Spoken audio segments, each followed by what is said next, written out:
लगई है। गोरे गाल लाल होट लाल देख के यारवा नहीं रे धधई है। कोनो छोरिया से दिल नहीं लगई है, कोनो छोरिया से दिल नहीं लगई है।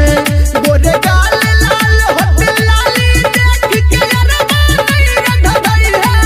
कोनो छोरिया से दिल नहीं लगई है, कोनो छोरी से दिल नहीं लगई है। डीजे नंदन विराज नंदन विराज नंदन विराज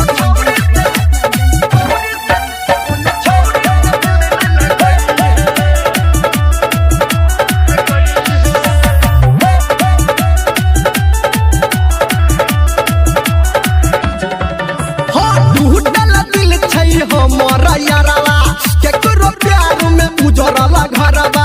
बात सही सही कहतियो हम छोड़ के कौन जई है नियरवा।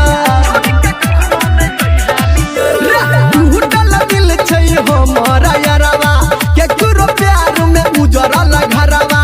बात सही सही कहतियो हम छोड़ के कखनो न जई है नियरवा। रे तू गिरिया कसम नहीं खाई है।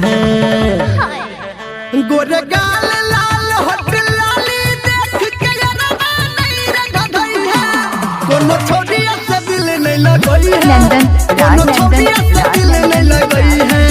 गोरे गाल लाल होट लाल देख के यारवा नहीं रे धधई है।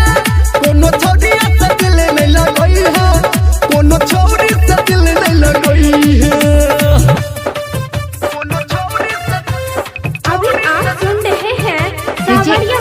नंदन विराज नंदन विराज नंदन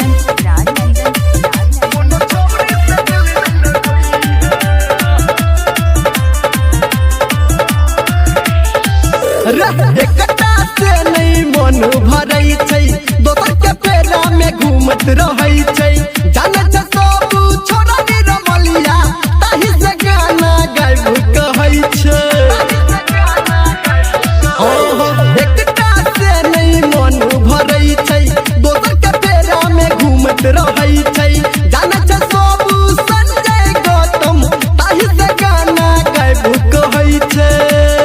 रे सोच समझ के छोरी पटई है।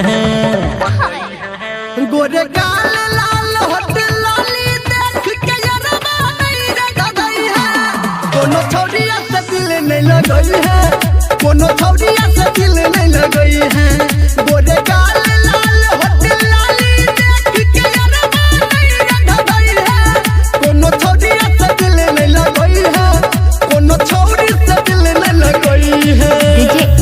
नंदन राज नंदन राज नंदन राज नंदन राज नंदन राज नंदन राज नंदन राज नंदन राज नंदन राज नंदन राज नंदन।